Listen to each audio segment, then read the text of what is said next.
आजचे दिवस आहेत, प्रत्येकाची भाषा वेगवेगळी असल्यामुळं त्यामुळे कवितेला विषय नाही, पण कवितेच्या विषयावरचीच एक कविता सादर करतो. मला माहिती आहे, कवितेचे शीर्षक आहे मला माहिती आहे. मला माहिती आहे हे दिवस कवितेत रमायचे नाहीत.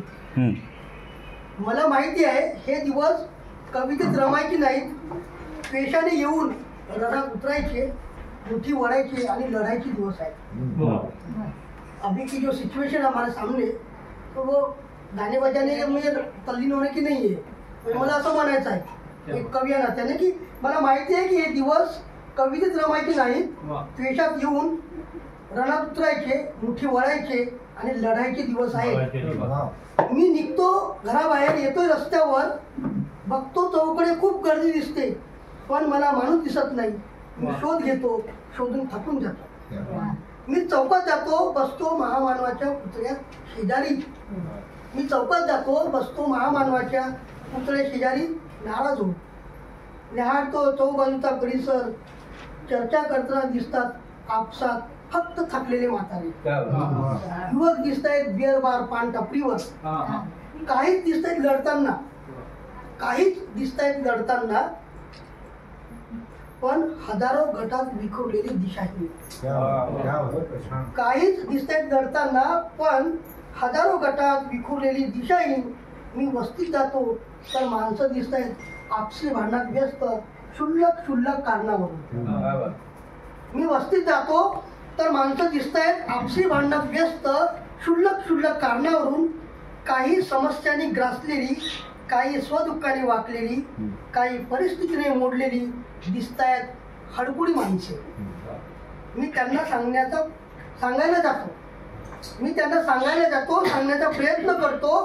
काळ कठीण आलाय, आपल्या मुलाबाळांचे शिक्षण बंद होणार, नोकऱ्या संपणार, आरक्षण संपणार, संविधान कोडून मनुस्मृती लादणार, गुलामीचे काळे कुट्ट दिवस पुन्हा आपल्याला भोगावे लागणार, वगैरे वगैरे.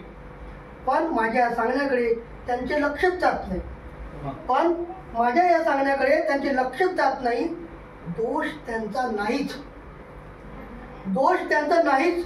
परिस्थिती तशी आहे, वेळच तशी कोसळली आहे. ते विवंचनेत आहेत. रोजीच्या, रोटीच्या, मजुरीच्या, मुलांच्या करिअरच्या, मुलींच्या लग्नाच्या, वगैरे वगैरे. मी मुठी आवडतच